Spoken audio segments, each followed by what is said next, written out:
What's up, podcast listeners? Now, the changes are going to be coming down the pipeline. For those of you guys who really like those monthly update reports, we are going to be stopping those. I'm sorry, apparently people's attention spans are super short these days. So, what I'm going to be doing on a weekly basis on the podcast is doing more of a really quick 5 articles that I think pertain to real estate investors or investors in general for you guys, add my commentary. So you're going to start to hear these podcasts on a weekly basis throughout the year. If you don't like it, you can fast forward through it and then skip to the normal routine, simple passive cash flow regular podcasts. But that's what's going to be coming down in the pipeline in 2023. If any other suggestions you guys have, what do you guys like? What do you guys don't like? Please let me know. team@simplepassivecashflow.com. If you haven't yet joined our investor club, what are you guys doing? We're starting to make the first monthly payouts of 1% every month or 12% on an annual basis, which is structured around our Pref Equity Plus fund or PEP fund for short, which is essentially a debt fund, right? I think it's the kind of the prudent strategy today. With interest rates sky high where they're at, it's just hard to make deals pencil. And I quite frankly don't know how people are making deals work. Actually, I do know how. A lot of these newer operators who are trying to build a name for themselves and actually are given the opportunity with all the big smart money like us, who have over $1.2 billion of assets and ownership, who are sitting on the sideline. A lot of these newer people are willing to take chances and getting deals done. At this point in time for our investor group, I feel like the preferred equity approach, which is the debt side, is a little bit more of a prudent strategy at this point in time. I saw yesterday that apparently inflation went down a little bit to 7% off the highs of 9. Good news. It seems like the Fed increasing interest rates seems to be working, and they just announced a 0.5% bump instead of a 0.75 bump. So hopefully we're seeing a light at the end of the tunnel. I'm still anticipating maybe at the summertime things really get going. You still got to get your money moving, right? I'd say if you got several $100,000 of debt equity in your home, get that out as a HELOC, put it into infinite banking, make money there, and then also put it into something that is making you a nice high single digit yield to arbitrage off that for now. Or if you find great deals out there, put it in there too. But right, what are we talking today? Chris is going to be on the show. A lot of our investors these days are more accredited investors, guys who not really care if they take gas from Costco, right, and save 10 cents, 20 cents a gallon there. Or screwing around with credit card hacking, all this type of stuff. Because why? Because after a certain point when your net worth gets past $1 million, $2 million, all these small ball types of things is really just burning up time. And you start to realize time is more important to you than a lot of the cheapo things that I personally used to do, which I have a list at simplepassivecashflow.com/cheapo if you guys want to read that during the Christmas break here. Like, what do you do when trying to find that passion, but you also want to align it with taxes for that combo? And this podcast today is more for people around $1 million, $1.5 million net worth or less. Trying to find that passion, trying to find that Ikigai. And what is Ikigai? Something that you love to do, what the world needs, what you can be paid for, what you're good at. And this is very different than something that you love that you can't really monetize, like pottery or some random hobby or golf, for an example. What we're talking about are things that you can monetize because the world needs it. And I'm not saying money is the most important thing, but in our world, the way it works is when you create value for other people, you're typically rewarded with money. So it's indicative of or a byproduct of one of the two. But this concept of Ikigai, a lot of people I talk to these days are high paid professionals that make multiple six figures. And sometimes I hate to be a jerk, man, but you're probably better off staying at that high paid job, at least so you can hit your passive cash flow number of 10, 20, $30,000 a month, and then just shut off the engines and go garden and play golf from there. For some people, they want to take the approach of, and they're really unhappy what they're doing. And for those of the people, we have these calls and I may suggest taking money out of retirement earlier than later and more aggressively. And there's some other tax strategies to mitigate that in the meantime. But they just don't like what they're doing for work. And this may be you guys out there, and maybe just to ponder this, like how much more can you work at a job that, yeah, you get paid pretty well, but you don't really enjoy. And maybe that there's some way you can find this concept of Ikigai with some other side gig or hobby. That said, most of the people that listen out there are not business owners. You guys don't have any business aptitude. Don't want to be offensive, but I just want to state the obvious. Most people who start businesses don't make any money and they don't get anywhere. And I guess what I'm saying is, as I think of raising my own children, I think a lot of people say, yeah, you need to be entrepreneur. You need to be not be another government or a byproduct of the education system and work in a big company.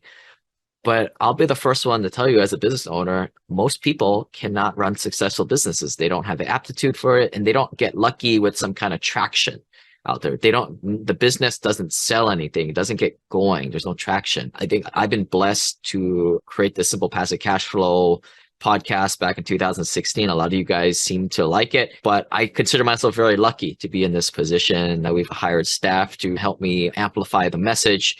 But most people never get to that point. Just look at all like the spin-off of podcasts and YouTube channels these days. So I'm not saying that don't go after your dreams, but it's going to be no different the message I send to my kids, which is, yeah, you can have your dreams, but you need luck for it to get traction. But consider the traditional path of going to school, studying hard, going to college, and working in a job. Nothing's wrong with a job if you can save $25,000, $100,000 a year to put to rental properties or syndications and implement these simple strategies that we for higher net worth, higher paid, and accredited investors to accelerate to financial freedom. And what we're going to be talking about today is this kind of concept of Ikigai. Chris calls it divine genius. How can you also find something that you like? You can maybe monetize it on the side and get a little bit of tax benefit side action there, right? If you have a hobby that you turn into business and run through a lot of your personal expenses through it, that's what we're talking about today. And so again, thank you all for listening to the show this past year. And if you've been listening years prior, really appreciate it. It's allowed our group to, I think, raise over 170 plus $1 million that you guys have entrusted to us to purchase well over $1 billion of assets that we judiciously run on your guys' behalf. And although the group has gotten, I still want to get to know you guys. If we haven't had that onboarding call, please book a call. I'd like to see how I can help you guys out. That's really what I enjoy. That's my personal Ikigai. I enjoy connecting with people on a one-off basis and setting them straight. After that, you got to join the mastermind group. I just don't have time for everybody and hand out free advice. But if I can give somebody a quick 10, 15 minutes and compress learning cycles and putting them in the right path, that's really what I see as like my gift to the world, or my divine genius, as Chris calls it. But hopefully we'll see you guys in Hawaii next month, January 13th to the 16th. It's not too late to sign up. We'll probably be increasing the prices very early in January as we lock in our head count, as I got to pay the bill for all the cool events we're going to be doing and the great food and some other surprises. So if that's interest to you guys, go to simplepassivecashflow.com/2023 retreat. And if not, thank you very much. And here is the show. This is a story about a dude named Lane. And then one day he went to try to rent them out, and then he became one of the best of man.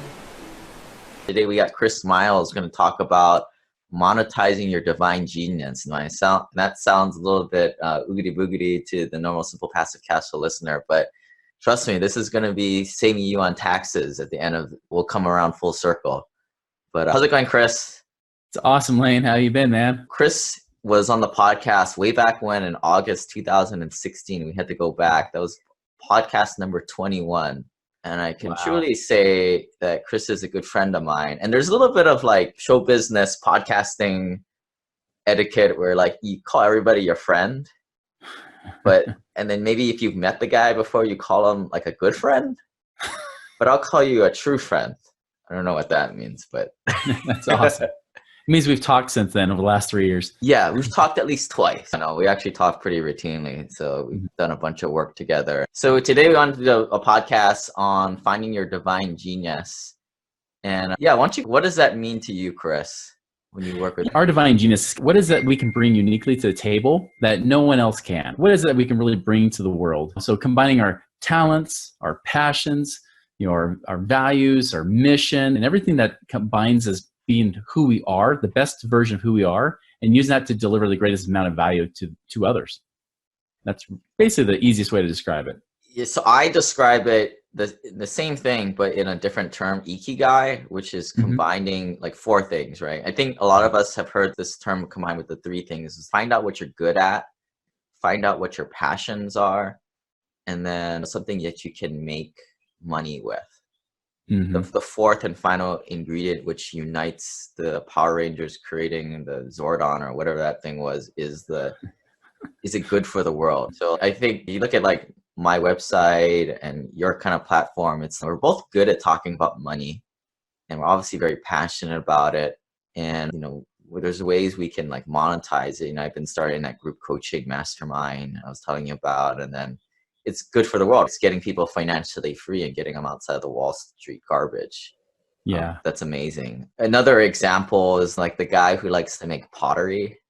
So he's like good at it, he's passionate about it, but it sure as heck doesn't make money. No Ikigai, right? No, right? Yep. So a lot of this is like trying to find a hobby so that you can make some money, but also a means to write off taxes too, right? Yeah, everybody talks about do what you love and the money will follow. They'll tell you that kind of stuff. But the truth is that there's a lot of people that love to do stuff, but there's a lot of broke, passionate people out there. Passion doesn't pay the bills alone. And so to me, like I revamped the phrase to be do what you love that others love you doing, and then the money can follow. And I say can because it doesn't necessarily mean it will, because you could be awesome what you do. You could be very passionate about it. You love it. Others love you doing it. But if you don't have the right business sense, if you don't know how to actually monetize it, right, or don't know how to market it, or those kind of things, you could actually end up not making any money. You could be this alone genius person, a lonely genius. And we definitely want to be there. And so that's where, if you can find something that you love to do, regardless of the money, and you're great at it, and it solves some sort of problem for people, or even if it doesn't have to be like a massive world problem, like solving world hunger. It could just be like something that actually really entertains. If you ever watch like America's Got Talent, you can see that show up sometimes because they might bring on tons of magicians or tons of comedians. But there's the guys like Piff the Magic Dragon. How many comedians come out on stage in a big dragon outfit? Like it's just goofy, but it's unique. It's something that we remember. And so finding your own unique twist to things and then actually doing that's where there's that's a real secret to creating more money, or at least since a lot of us are professionals and a lot of engineers, and you got to make money too. And Exactly. I don't know where I got this phrase from. I think it was from you, but the phrase that really sticks with me is, people who create value are reward and reward with money. Yeah. Right? Dollars follow value created. Yeah. Yeah. So I'm always like people who to buy and sell stuff on eBay or Amazon and like to do all this arbitrage stuff. You're not creating value. You're not creating like tangible value. It's like gimmick. And we all know what happens to gimmicks. They eventually go away. I know you've talked about this with like multi-level marketing in the past, if you want to expand on that. Yeah, in network marketing too, definitely that comes up a lot because, for example, in network marketing, they always say, hey, just do what the leader does and just do it the same way they do it. And so you get a lot of these copycats out there that just don't work, and they were never meant to be a copy. And it's kind of like, you ever seen the movie Multiplicity with Michael Keaton, where he clones, I think it was from like late 90s, early 2000s, I can't remember, but in that movie, he clones himself to do more. The clones got jealous because they're like, hey, we're doing all the work while the original guy he's just out there playing. So let's make our own clone. So the clones got together and made their own clone. So it's like a copy of a copy. And the guy was like totally an idiot. So their copy of a copy. They're like, how you get the original, you make a copy, then you make another copy of the copy. It gets less pronounced, so the ink gets faded. It's kind of like that. And that's kind of what happens to people with business. Yeah, even people that are like trying to be coaches out there or whatever, or network marketing, they try to imitate these people. But the problem is you're not them. You can't be the best at being somebody else. You can only be the best at being you. And so finding your unique flavor to things, the unique way of doing stuff, that's really the trick. And when you start to really own that, and I know because I used to be the guy that would try to imitate certain behaviors or marketing type things or sales strategies or whatever it would be. And people would say, weird. Or like I wouldn't be comfortable being like in front of a room. So I try to be polished, for example, or too polished. And then eventually I stopped caring. I just said, no, I don't care. Like, I'm just going to do my thing and I'll do the best I can. And the funny thing is that's when people start to warm up to me the most, and more people are attracted to me. In fact, better people that are a better fit for me when I'm consulting or when I'm helping people out, whether it be on the insurance side or wherever it might be, the people just match up perfectly. And that's because if you are who you are, the right people show up, the right team, the right people that come to support you. And it just makes it a lot more fun. Yeah, and I think you also told me about this, like you're into numerology at one time. I don't know if you still are, and I was kind of like, really? But then I started to think about it. It's like you got to figure out how you are, and that's how you got to create your business or operate out of. Yeah, I don't know much about numerology really. There's a thing I use like human design that's pretty cool. It combines like astrology with some other things too, which I normally would be like, okay, that's bullcrap. But I actually found out that one actually really worked for me, and among many things. So like finding strengths, if you're trying to find talents or strengths, I used to be a sociology major, so I was all about running tests and measuring and trying to figure out like finding different things about people and group behavior and things like that. And so tests I've used are like Myers-Briggs, a personality test. I've used the Colby A Index, which is pretty good. That's more of like how you operate type of test. It's similar to DISC. Some people might use DISC. I know Tony Robbins has that on his website for free. So Colby, you got to pay like $50 for, but DISC is free online. But there's things like that out there. Human design, I've actually used that one a lot. That one's helped me a ton on knowing how I should be working and operating. So for example, some people are not meant to just go hardcore, right? Like only a third of the population should just be being the type of people that say, got to make it happen. Like those kind of people. Sometimes there's different ways of making it happen that are actually more productive for you depending on who you are. And then another one too that I do is actually an easy exercise that anybody can do is what I call a strengths feedback exercise. And so what you do is you basically just email or you can call people, you can email or text people and just ask them, say, hey, what are like the top 3 or 4 things about me that you think make me different or make me unique? Or maybe things you can count on me for. Or 3 words. Give me 3 words that come to mind. You make it simple. I'm sorry, say again? What are 3 words that come to mind when you think of me? Yeah, you could just say words. I always like to have them expound on it because sometimes people have different meanings to words. And so what you might interpret their word to mean might be completely different how they describe it. So if they give you words, have them expound on a little bit so they can tell you what that really means to them. And that's money. Like for example, I had a lot of people that told me, even though I didn't feel it at the time, and I did this back in 2007, I think it was, and they would say things like, yeah, I see you like a leader, or I see you as a teacher, or even you're a different teacher because you're entertaining, or you teach things very simply, or you like to use like multimedia with your teaching, which I really like, or things like that. Or people would say, yeah, you're loyal almost to a fault. So talking about personal relationships and stuff. And they would just bring up all these things. And eventually when people would all say some of the same stuff. In the economic sense, I call that get a clue because they're all saying the same thing. And in fact, you have to have people that have known you your whole life. You can seriously ask people that maybe have known you for a few months, just their first impressions. And it's amazing that people that might have changed your diapers, right, back in the day, might say some of the same things that somebody who just met you a few months ago would say. And that's how everybody else sees genius, but you. Usually you don't see it because you just live with it day to day. It's just part of who you are. But for them, they see it and they think, wow, that'd be so cool if I could do that. Or, yeah, when you do this, it blows my mind. And so that's just money right there. If you can find even some of that, that can give you a good step in the right. So another one is like StrengthsFinder 2.0. A lot of people talk about that book. Is that kind of aligned with the other Colby StrengthsFinder exercise and human design, where the Googleable terms people can look at? Yeah, absolutely. Yeah, all those things can be great contributors. I really don't think there's anything bad about trying anything that helps you understand more of who you are. So that's step 1, find your strengths and talents. And then next thing is figure out what your passions are. Right.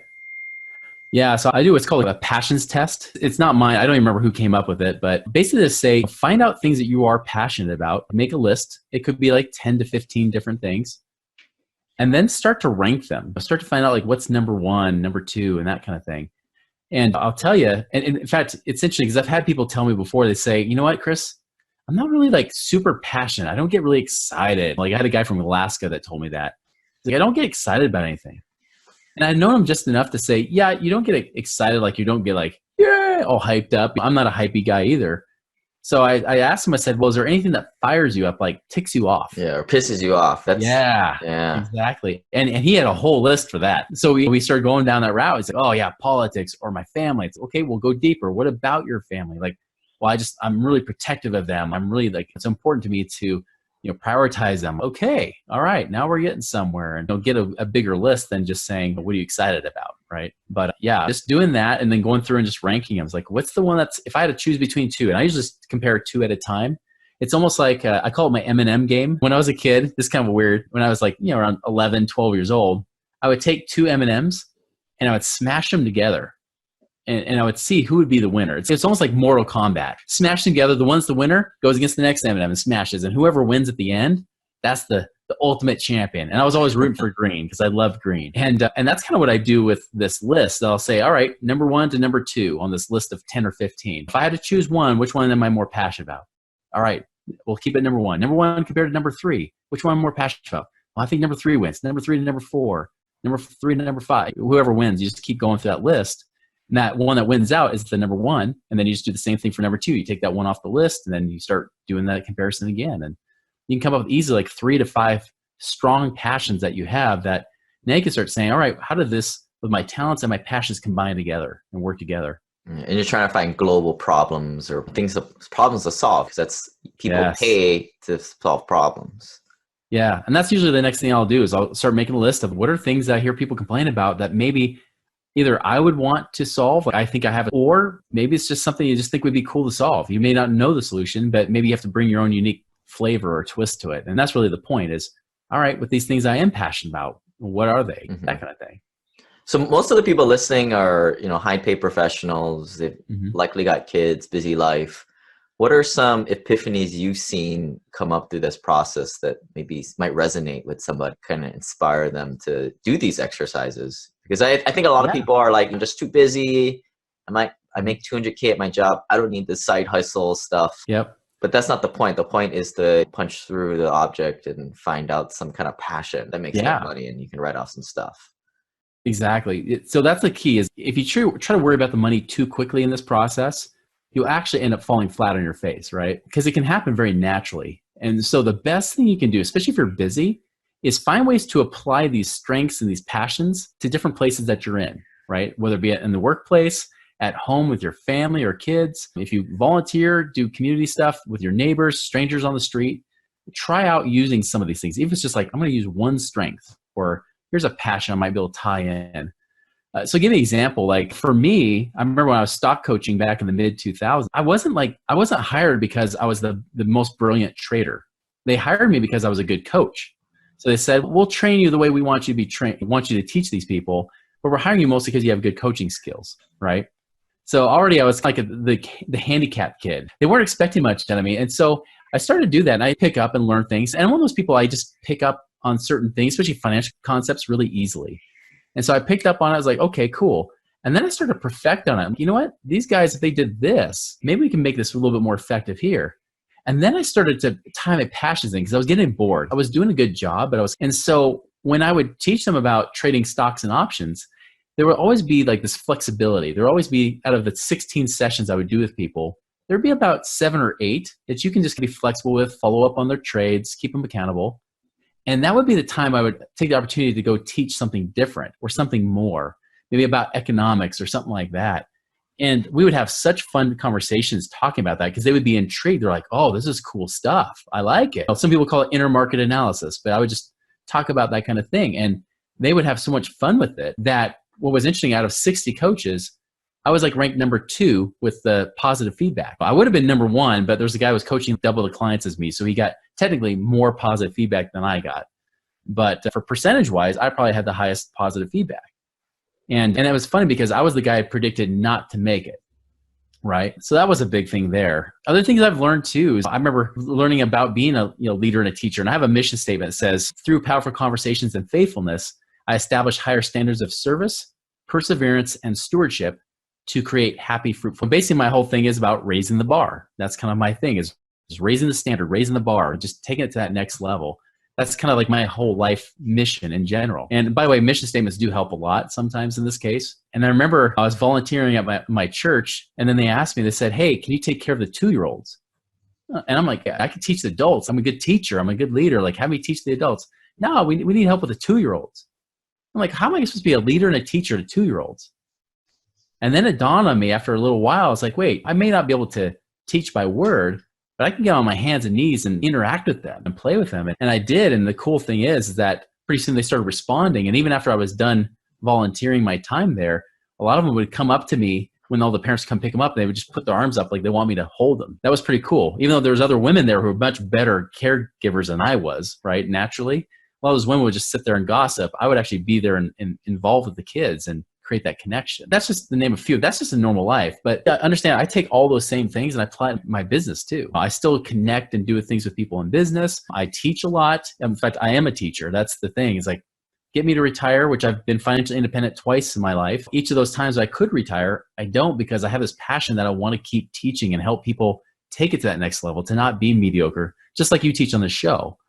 And so those are the things you can start integrating, and naturally money just follows. It's really easy, especially if you start to figure out and hone in really what is your genius and just focus on that.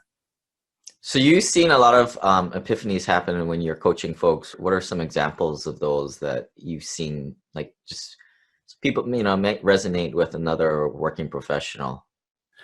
Yeah, I had a few examples. I had a guy, for example, he was, I'll use a woman because she was actually worked in the IT field. So I figured if you got some working professionals, get somebody in IT. And we did some of this process with her, and she was really passionate, actually not about doing tech stuff. She was really passionate about the healing side of things, like really helping people emotionally heal.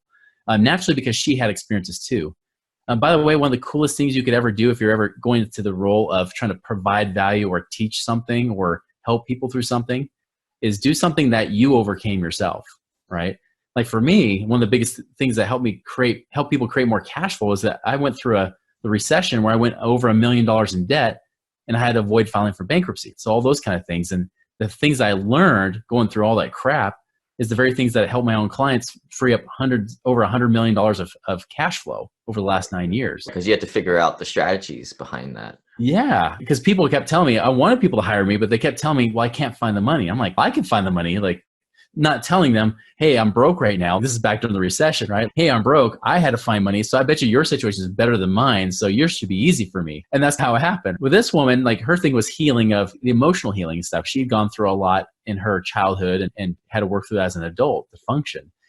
And so she started to do that kind of stuff. And she just had to find the right modality. The nice thing that kind of matched up with her. And even when she found it, still, as she did it, she morphed it a little bit and tried something a little bit different. And she brought maybe this little thing in for healing and this and that, and it became her own thing. And so pretty soon, even though she's still working IT, like she's still an IT manager at her work, making, a good 6-figure income on the side, the thing that actually gets her fired up is that she's doing this. She has a side business, a side hustle. So she does like coaching or like basically like healing, coaching, like energy healing type stuff. Reiki, if you've heard of Reiki, that kind of thing with magnets and things like that. Ooh. So she does.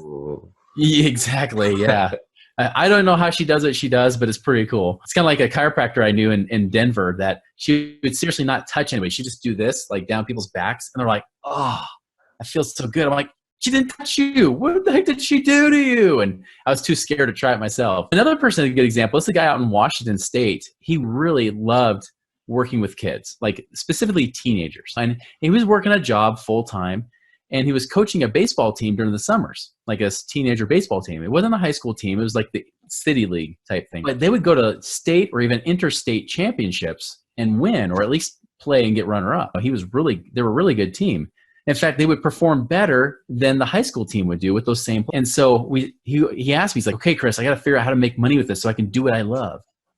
And after some time, we tried to figure out, it actually got really hard. And and I asked his wife, I said, how is he during baseball season? And she said, oh, he's so happy. He's like on cloud 9. And I tell you, the guy's just energetic. I'm like, okay, cool. Do we necessarily have to make money doing baseball? What if we just said, this is like your outlet to just fire you up that keeps you doing, because you got a job that's flexible enough that he can take off work and do what he wants. So why don't we just keep doing that? And they're like, oh, that takes so much pressure off. Funny enough, a couple years later, he got offered a position with the varsity team. I think he started with JV, and then he got moved up to varsity. He started coaching and making money anyways. And that path came because he just did something he just enjoyed. And his whole thing wasn't just winning baseball. His thing was teaching these teenagers, these young men, to become real men, to become productive citizens. That was his whole passion. Baseball was just an outlet, but the passion was training these youth to become real men.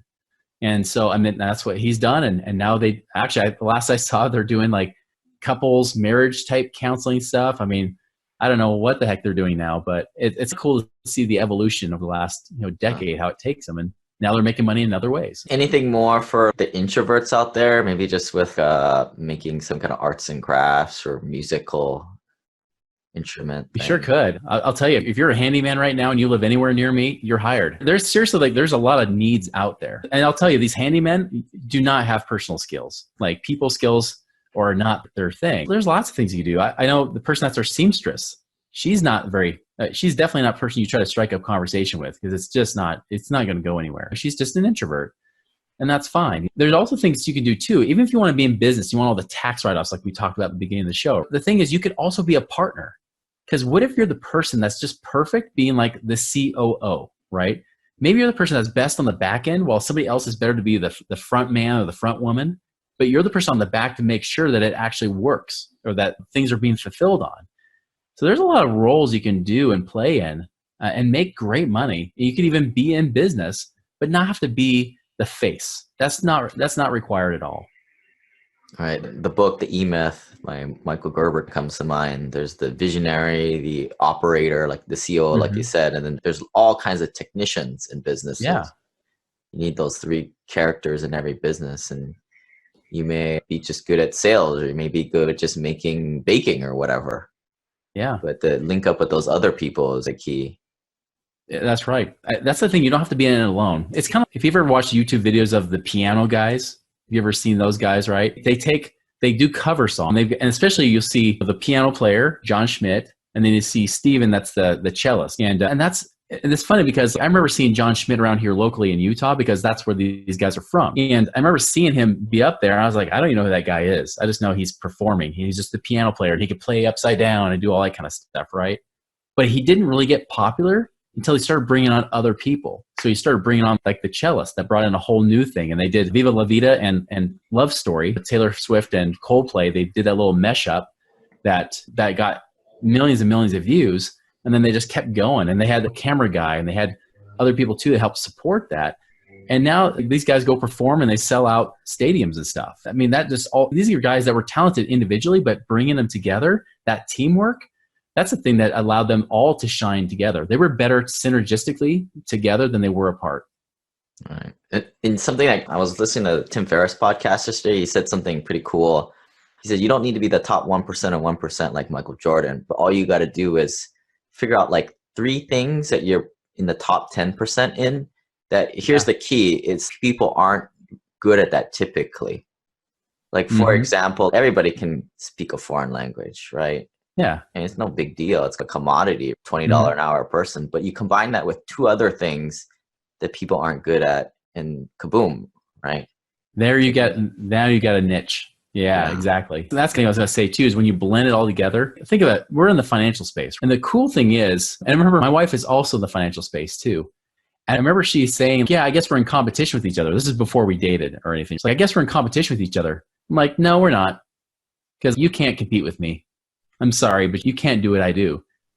And then to save it, I also said, on the flip side, I also can't do what you do either. So that's the beautiful thing, because we were both serving the same market, but we were 2 very different ways of approaching it. Lane, you and I, we hit some of the same spots sometimes, but we're 2 very different people, and we have our own unique flavor, our own unique recipe that goes with it. And when you start combining these things together, that's what makes it cool. It's like my friend he's a very popular actor out there. He's always like a supporting actor. He's also really funny, even though he's always in dramas. He's always typecast as being like a general or a police officer or something. But he's a hilarious guy. And he would always try to do things to mix it up. Whenever he would do auditions, he would try to do something different. And even when he would be on his own, just to practice on the side, he would say, tons of people have eaten raisins. But how many people have eaten raisins out of a freezer? How many people have done that? And wait, let's take it another step. Let's take raisins down a garden hose into my mouth out of the freezer. I bet you nobody's done that before. So he's having his friend put raisins down there, trying to feed it out of the hose. and they're cracking up so badly they can't even hardly do it. Or he would go to his auditions, he'd put maple syrup in his shoes. So people would be like, wow, it smells like pancakes. What's going on? Like, that's the kind of thing. If you mix it up a little bit and just put your own flavor and twist, that's the thing. Is I don't worry about competition because I know that doing what I do best, no one can imitate it. Even when people try to imitate my stuff and teach my stuff, a lot of times they'll regurgitate it. It's just not the same. It's like a copy. And so that's the thing, is you don't worry about people ripping you off so much, because if you know that you're the innovator of what you do best, other people will just have to follow suit with whatever you're doing. They can't create. They have to do their own thing. I call that the idea that when I look at successful people, it's usually their contrasting binary strengths. Like Dirk Nowitzki, 7-footer, but he can pop threes. A guy that can bench press 315, but he can do walking hands. Or the financial planner who's pretty cool and funny and charming at the same time. Aww. Yeah. But those are things that get paid. So if you can combine certain talents with another secondary talent or tertiary talent, then kaboom. Yeah, I'll give you another example. If say you decide to go in the place where maybe you have to put yourself out there, like you're going to start a business, maybe you're going to go into marketing yourself and things like that. I found some real cool tricks with finding your marketing voice of sorts. Because, for example, a lot of times people ask me, and maybe Lane, you've been asked this too. They're like, "Oh, that's so cool. You have a podcast. Maybe I should do a podcast too." I don't know if you get asked that, but I get people that ask me that all the time. Like, maybe I should do a podcast. And I was like, but maybe not, because it may not be your thing. And so when I do that, like a lot of times I get people to say, what is that thing? And some people have a natural tendency towards certain areas. So there's really 3 areas you can look at for a marketing voice. One is, of course, your words. 2 could be your face or how you show up. And then 3 could be like your content, right? Like your writings, blogs, things like that. A lot of times you get people, and you've probably seen this too, Lane, like being out there, there's some people that are just amazing on video. And sometimes it helps, of course, if it's like a beautiful woman or a good looking guy, or sometimes it's really charismatic. Like they're just lit up. They're the kind of people when they walk into a room, people are like, wait, who is that? Like they just grab your attention. They could be doing nothing but walking, but somehow they grab your attention. Those people shouldn't be worried about doing a podcast, or if they do, maybe doing like a visual podcast, maybe. But for the most part, it might be, what can we do to get them more on video? Get them more seen. They could be more on stages or things like that. Like I actually love being on stages, but I realized for myself, my voice is more like the second one, which is more of an audible voice. And I learned this out of experience, because I had people that would reach out. They would hear my podcasts or hear me on other podcasts even, and they would reach out. And I remember they'd talk to my sales manager, and my sales manager would say, why are we talking? They say, I don't know. I just really like Chris. I just trust him when I hear his voice. And so I just want to know what the heck he does. And so I did such a horrible job selling myself. People didn't even know what I did, but it was such of a way that my voice, that they would trust it. They were like, I don't know. Like, I just feel like I should work with him. What does he do? Whatever it is, I'll do it. And that got me to realize, wait, why am I spending all this time trying to do videos and trying to get on tons of stages when really my voice can be anywhere? And so from that point, that's when I started doing a podcast as well. That's why I created the Chris Miles Money Show 5 years ago. Was, hey, I'm already doing it. It's already working. And that's why when I got an EO Fire, that's when it hit me. It was like, oh, these people just heard me, and it was enough, and build that relationship. And so for me, I use audio like crazy, but videos I'll hardly ever. And the content, I'm not big on content. Some people are just better writing than they are speaking or anything. I don't know if you've ever met the author that you love their writings, and then you meet them in person, you think, oh wow, that was awkward. Or you try to hear them speak on stage, and they're just not the same. I think the Michael Gerber guy is pretty horrible on podcasts. But people say, they're like, oh, that podcast bombed, but he writes these great books like the email. Yeah, you almost want to say, yeah, just go back to writing your books. It's cool. Yeah. It's good.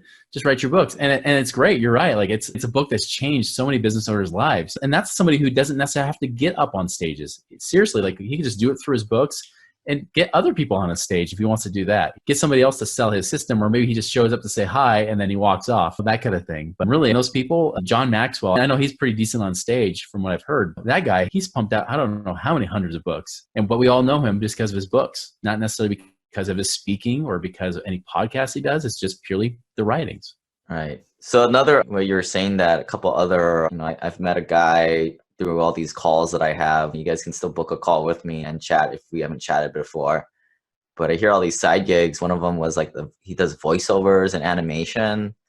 He likes doing that. He just puts it up on Fiverr. Another guy, he does like he does like emceeing for weddings, but more of an introvert. I think he's an engineer too, but he says like people need to get up and party and need that leader to get them going. So he just steps out of his shell and does it. Yeah, those great ways to make an extra 5-10 grand a year, and then you can throw that into a turnkey rental. That's a great way to get going. And that's a cool economic engine you can create, because if you can generate more money, more income fast without money, which a business and delivering value for people does, that just accelerates all your goals you're trying to hit when you're trying to do real estate stuff. Yeah. A lot of people like to do the silly travel hacking stuff, which I thought was silly until you can pair that with trade lines. So if you guys want to check that out, simplepassivecashflow.com/trade-lines. And I'm making like 10-20 grand a year doing that little side gig. So exactly. But yeah, Chris, you want to give folks your contact information to get a hold of you, and if they want to continue this thought process with you and maybe do some coaching about finding this side gig?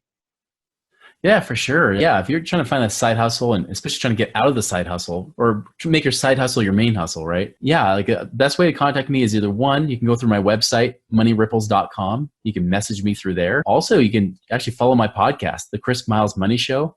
I've got several episodes regarding monetize your divine genius, different things about business that can help you grow that, plus others on personal development, on money, and things like that too. Yeah, a lot of things for free on there, but you gotta pay to play after some certain point and get Chris's valuable time later on. But it's probably worth it. Thanks for joining us, Chris, and we'll see you guys next time. Bye.